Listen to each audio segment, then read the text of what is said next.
திரு ஜெகதீஸ்வரன், இங்க தொடர்ந்து தொகுதி பங்கீடுகள் தொடர்பாக எழக்கூடிய இந்த அதிருப்தி குரல்கள் அப்படிங்கிறது இது களத்துல எதிரொலிக்குமா அல்லது காற்றில் கரையுமா, எப்படி பார்க்கணும்? அதாவது களத்தை பொறுத்த வரைக்கும் இப்ப திமுக கூட்டணி எடுத்துக்கலாமே.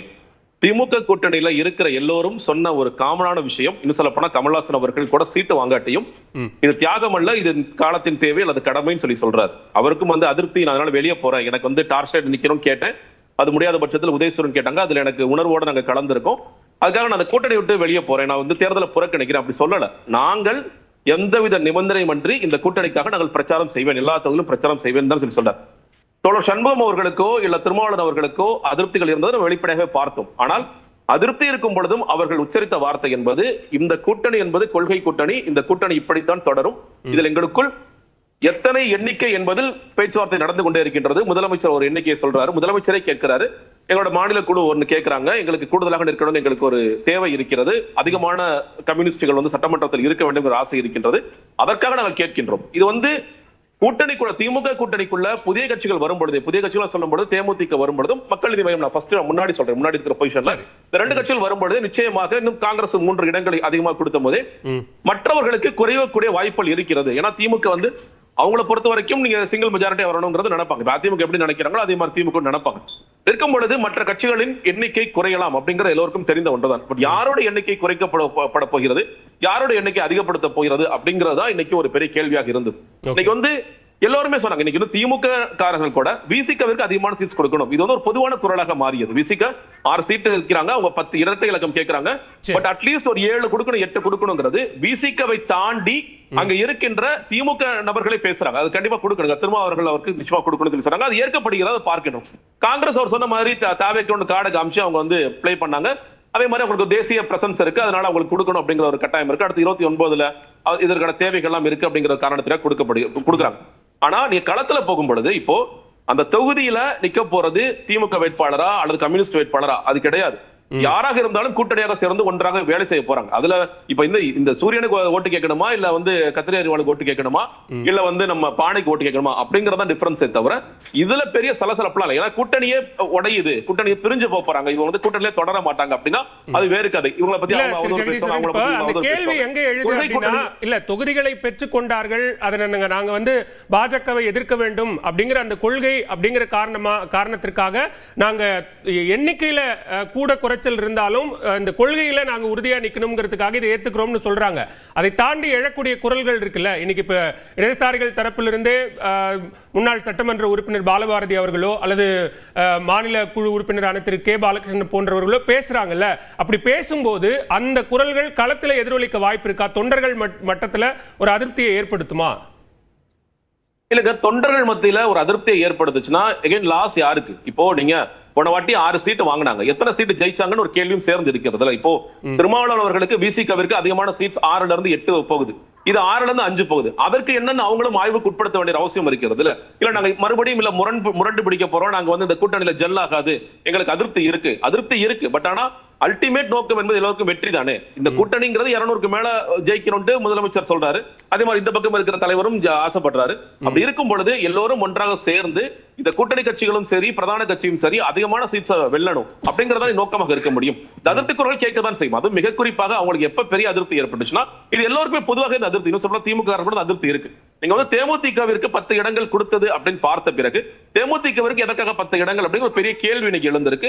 ஏன்னா அது எந்த கம்பேரிசன், நீங்க திமுக சைட்ல இருந்து பார்க்கும் பொழுது மேபி அந்த ஒரு டீலோட தான் உள்ளே வந்திருக்கலாம், எங்களுக்கு ஒரு ராஜ்யசபாவும் 10 இடங்கள் தான் அப்படிங்கிறது வந்திருக்கலாம். முதலமைச்சரும் அவங்களுக்கு ஒரு வலிமை இருக்கு, நீங்கள் பல தொகுதிகளில் அவங்களோட ஓட் டிரான்ஸ்பர் நமக்கு நடக்கும், ரொம்ப க்ளோஸா போற சில சீட்ஸ் நமக்கு வின் பண்ணி கொடுப்பாங்க அப்படிங்கிற ஒரு பார்வை இருக்கலாம்.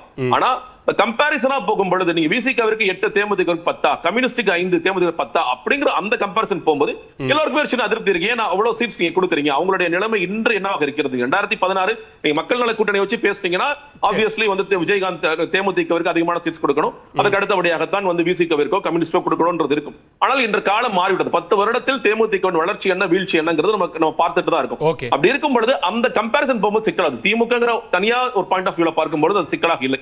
அப்ப இந்த கேள்வி வலுவாக எழுந்திருக்கு திமுக கூட்டணிக்குள்ள அப்படி நான் பார்க்கின்றேன். அதிமுக கூட்டணிக்குள்ள நீங்க ராஜதந்திரியாக எடப்பாடி செயல்பட்டு விட்டார். எனக்கு இதுல என்ன குழப்பம் வருதுன்னா, நான் வந்து மினிஸ்டர் தொகுதி எல்லாம் ஃபுல்லா தள்ளி விட்டுட்டேன். தமாக தள்ளி விட்டு 5 தொகுதிகள் அவங்க ஜெயிக்கிறது கஷ்டமாங்கிறது இன்னைக்கே எல்லாம் பேச ஆரம்பிச்சாங்க. எப்படிங்க ஜெயிப்பாங்க இவங்க? அது தாமரை வேற வாங்குறாங்க, எதுக்கு வாங்குறாங்கன்னு தெரியல. அப்போ கூட்டணி கட்சியில இருக்கிற இப்ப வந்து 27 சீட்ஸ்ல மோஸ்ட்லி மினிஸ்டர் தொகுதி தள்ளி விட்டு பாஜக வந்து நிறைய தொகுதிகள் ஜெயிப்பதற்கான வாய்ப்புகள் இல்ல, பாமக வந்து நிறைய தொகுதிகள் ஜெயிப்பதற்கான வாய்ப்பு இல்ல. இது ராஜதந்திரம்னு சொல்ல போறோமா? அப்ப என்டிஏ கூட்டணியாக நீங்க எத்தனை சீட்ஸ்? அப்ப எடப்பாடியோட பிளான் வந்து அதிமுக நீங்க இல்ல, அதுதான் அக்னீஸ்வரன் என்ன கேக்குறாருன்னா, நீங்க அது அமைச்சர்களுடைய தொகுதிகள், முக்கிய தொகுதிகள் அப்படிங்கிறதுக்கு என்ன அளவுகோல் வைக்கிறீங்க அப்படின்னு கேக்குறாரு. என்னங்க இது? என்னங்க கேள்வி? அமைச்சர்களாலே முக்கிய தொகுதி தாங்க. இப்போ முதல் வேட்பாளர் பட்டியல்ல எதற்காக எடப்பாடி பழனிசாமி முன்னாள் அமைச்சர்களோட பேர் அறிவிக்கிறாரு? உங்களுக்கு சீட்ஸ் இருக்குமா என்ஷூர் பண்றாரு. பிளஸ் வந்து இப்போ ஒரு அமைச்சர் முன்னாள் அமைச்சருக்கு அறிவிக்கும் பொழுது உங்களோட தொகுதியை நீங்க பார்த்துக்கணும், பக்கத்து தொகுதியை நீங்க வேலை செய்யணும் அப்படிங்கறத சொல்லப்படாத விதி தானே. வேலுமணி, தங்கமணி, விஜயபாஸ்கர், கரூர் விஜயபாஸ்கர், நீங்க எல்லாரும் சேர்ந்து என்ன செய்யணும்? தோற்று போன அமைச்சர்களுக்கு வேற தொகுதி மாத்தி கொடுக்கிறார். அப்போ எங்களுடைய தளபதிகள் நீங்க தான். முதல் 27 பேர்ல அறிவிச்சிருக்கிறது எல்லாமே முக்கியமான நபர்கள். ஏன்? அவங்க எல்லாம் முன்னாள் அமைச்சர்களாக இருந்தவர்கள். அது வந்து எல்லோருக்கும் தெரிந்த ஒன்று தான். இதுல என்ன அவங்க முக்கியமா இவங்க முக்கியமாங்கிறது இது என்ன பேச்சுன்னு எனக்கு புரியல. அவங்க இயல்பாக ஜெயிக்கக்கூடிய வாய்ப்புகள் இருக்கிறது. அப்ப திமுக இருக்கிற மினிஸ்டர்ஸுமே இயல்பாக ஜெயிக்கக்கூடிய வாய்ப்புகள் இருக்கு. அவங்களை எதிர்த்து நீங்க தாமரை சின்னத்துல நீங்க வந்து அது சூரியனுக்கும் தாமரைக்குமான போட்டி. அது வந்து ஒரு மினிஸ்டரா இல்லாத நேரத்தில் கூட சூரியன் அதிகமாக ஜெயிப்பதற்கான வாய்ப்புகள் இருக்கு. நம்ம பார்த்துட்டு இருக்கோம், ஸ்டாட்டிஸ்டிக்கலா பார்த்துட்டு இருக்கோம். அப்படி இருக்கும் பொழுது அமைச்சர்கள் தொகுதியில நீங்க வந்து பாஜக களமிறக்கி விட்டாருன்னா பாஜக முடிச்சு விடலாம் எடப்பாடி யோசிக்கிறாங்க தெரியல. இன்னும் நீங்க பாருங்களேன், 11% கட்சி, 3வது பெரிய கட்சி, 27 தொகுதிகளில் முடங்கி போகும் பொழுது அது மறுபடியும் 4% கட்சியா மாறுமே. அப்ப அதை வந்து பாஜக யோசிக்காம இருக்கிறாங்களா? பாஜக அதை எப்படி எடுத்துக்கிறாங்க? பாமக 23 நீங்க அப்பாவும் பையனும் பிரிஞ்சு வந்திருக்கீங்க, அதனால இவ்வளவுதான் கொடுக்க முடியுங்கிறத ஏத்துக்கிறாங்களா அப்படிங்கிற கேள்விகள் எல்லாம் இருக்குல்ல. இந்த கேள்விகள் எல்லாம் உள்ளுக்குள் இல்லாமல் இல்லை. இல்ல எடப்பாடி பேர் ராஜேந்திரன் சொன்னீங்கன்னா நான் அதை எப்படி பார்க்கிறேன்னா, அப்ப ரெட்டேலை அதிகமான இடங்களை ஜெயிச்சா போதும், இந்த கூட்டணியாக என்டிஏ பெருசா ஜெயிக்க வேண்டாம் கட்சிகளுக்கு ஒதுக்குறான்னு நான் பார்க்கிறேன். சரி திரு ஸ்ரீராம், இங்க தேமுதிகவுக்கு அதிக இடங்கள் கொடுத்து விசிகவுக்கும் இடதுசாரிகளுக்கும் இடங்களை குறைத்து விட்டார்கள் அப்படின்னு திமுக கூட்டணிக்குள்ள ஒரு குழப்பத்தை ஏற்படுத்தும் வகையில என்டிஏவினுடைய வியூகம் மாறி இருக்கா? தேர்தல் பரப்புரை தொடங்கியாச்சு, இன்னமும் அந்த வியூகத்துக்குள்ள போக வேண்டிய தேவை இருக்கா? என்டிஏவினுடைய நோக்கம் என்ன? 3 வருஷமா திமுகவின் கூட்டணியின் நோக்கம் என்னவாக இருந்தது? அதிமுக பாஜகவை குழப்புவதற்காக 3 வருஷமா பண்ணாங்களே. இது உண்மையை தானே சொல்லியிருக்காங்க. போன 10 வருஷமா கூட இருந்த கூட்டணியில் காங்கிரஸ் தேமுதிகவை விட இருந்த கூட்டணி கட்சிகள் அனைத்து கட்சிகளும் அதிகமான வாக்கு வங்கியை 2021 வச்சிருக்காங்க. உங்களுக்கு நம்பர்ஸ்னா படிக்க முடியும். வெறும் 0.43 வாக்கு வங்கிய 2 லட்சம் ஓட்டு வாங்கிய தேமுதிகக்கு நீங்க 10 சீட்டு கொடுத்துட்டு மிச்சம் எல்லாருடைய சீட்டும் குறைச்சிட்டு நீங்க இங்க வந்து விசுவாசம் முக்கியம் இல்ல, இங்க என்ன வார்த்தை ஜாலத்துல என்ன வேணா வச்சு பண்ணலாம். அங்க இவர்கள் எல்லாம் ஏன் இருக்கிறார்கள் என்றால் அவர்களால் அழுத்தத்தில் அவர்கள் அங்கே இருக்கிறார்கள். அப்படிதான் நாங்க பாக்குறோம். அதை சொல்றதுல தப்பு இல்லை சார். எடப்பாடி அவர்களுடைய குடும்ப ஆட்கள் யாரும் கட்சியில இல்ல சார், அவர் மட்டும்தான் இருக்காரு. அது குடும்ப கட்சி இல்லை. அதனால டெல்லிக்கு தானாக போக வேண்டிய கட்டாயம் இருக்கு, அவ்வளவுதானே தவிர கனிமொழி அவர்கள் இருக்கிறாங்க. அவங்க திமுக பல குடும்பத்தில் இருப்பவர்கள் பல பேர் கட்சியில் இருக்காங்க. அதனால ஒரு நல்ல ஒரு டிபெண்டபிள் ஒரு நமக்காக ஒரு டிபெண்டபிளா அனுப்புறதுக்கு ஆட்கள் இருக்காங்க. குடும்ப கட்சி இல்லையா, அதனால ஆட்கள் இருக்காங்க. அதிமுக என்பது மக்களின் கட்சி, அந்த கட்சியில் தொண்டர்களின் கட்சி. அந்த தொண்டரில் இருக்கக்கூடிய அந்த தலைமை மட்டும்தான் தானாக இதை முன் வந்து தானாக அதை கையில் எடுத்து ஒரு தலைவன் என்ற முறையில் டெல்லிக்கு 2 முறை போய் வந்திருக்கிறார்களே தவிர இந்த டெல்லி போயின்ற மாயாஜால வித்தை அதெல்லாம் வந்து மக்கள் இதெல்லாம் திருப்பியும் சொல்லணும்னா புளிச்சு போன விஷயம். அதெல்லாம் மக்கள் ஏத்துக்கல. எங்க நடந்தது? இங்க இதே இருக்கக்கூடியவர்கள் இந்த சீட் முடிச்ச உடனே எடப்பாடி பார்த்தீங்களா பாஜக ஒரு இடத்தில் வைத்து விட்டார், அவர்களை அங்கே சுருக்கி விட்டார்.